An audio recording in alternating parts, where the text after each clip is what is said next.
प्रशासनावर वचक असणारा नेता गेला, जाती धर्माच्या पलीकडे काम करणारा नेता गेला, सूर्याशी स्पर्धा करणारा नेता गेला, सूर्य उगवण्याआधी कामाला सुरुवात व सूर्य मावळल्यानंतर काम बंद करणारा नेता गेला।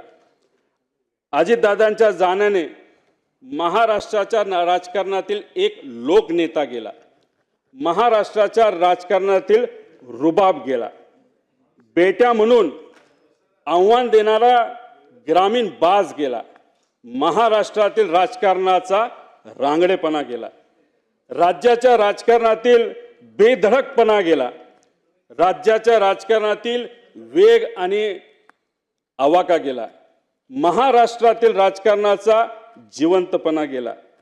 सगळ्यात महत्त्वाचे राज्याच्या राजकारणातील मिश्किलपणा गेला। अजितदादा पवार नावाचा जादूगार हसवत हसवत संबंध महाराष्ट्राला निशब्द करून गेला। मला ते म्हणायचे की रोहित, तुझ्या झिपऱ्या वाढल्यात, जरा झिपऱ्या कमी कर।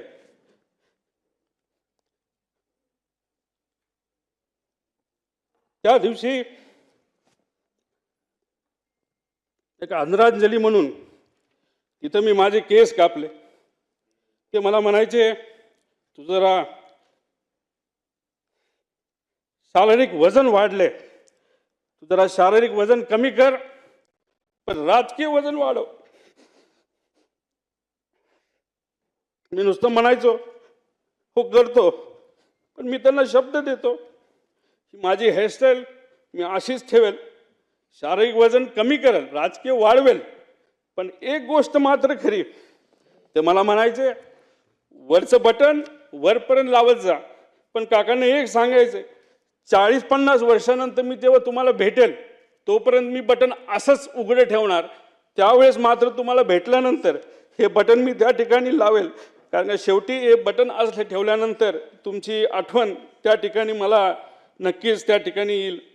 पण एक गोष्ट अजून आहे, 40-50 वर्षांनी जेव्हा अजित काकांची माझी भेट होईल, तेव्हा हा माझा लढा जो मी आत्ता त्या ठिकाणी लढत आहे आणि अख्खा महाराष्ट्र त्या ठिकाणी लढत आहे, तेव्हा अजित काकांसमोर ताट मानेले मी तिथं उभा राहील आणि नक्कीच माझे काका माझ्या पाठीवर हात ठेवून म्हणतील लढलास बरं का।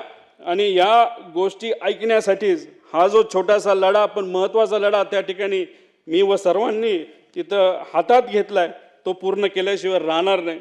आणि दादांच्या अपघातात जो कोणी जबाबदार असेल, जो कोणी दोषी असेल, त्याला तुरुंगात टाकल्याशिवाय आणि शिक्षा दिल्याशिवाय आम्ही तर त्या ठिकाणी शांत बसणार नाही। तो कितीही मोठा असला आणि कुणी काय असलं तरी आम्ही घाबरणार नाही। त्याचबरोबर मला काकींना या ठिकाणी सांगायचं, काकी तुमच्या राजकीय पुढच्या प्रवासामध्ये या छोट्या कार्यकर्त्यांचं तुमच्या या पुतण्याचं जिथं कुठं तुम्हाला मदत लागेल ती मदत करण्यासाठी मी सदैव त्या ठिकाणी तयार असेल। एवढंच या ठिकाणी सांगतो, जेवढं बोलेल तेवढं कमी आहे, पण आमच्या या काकांच्या विचारावर, काकांच्या स्टाईलनी मी नक्कीच येणाऱ्या काळामध्ये लोकांच्या हितासाठी, महाराष्ट्राच्या हितासाठी त्या ठिकाणी काम करतो।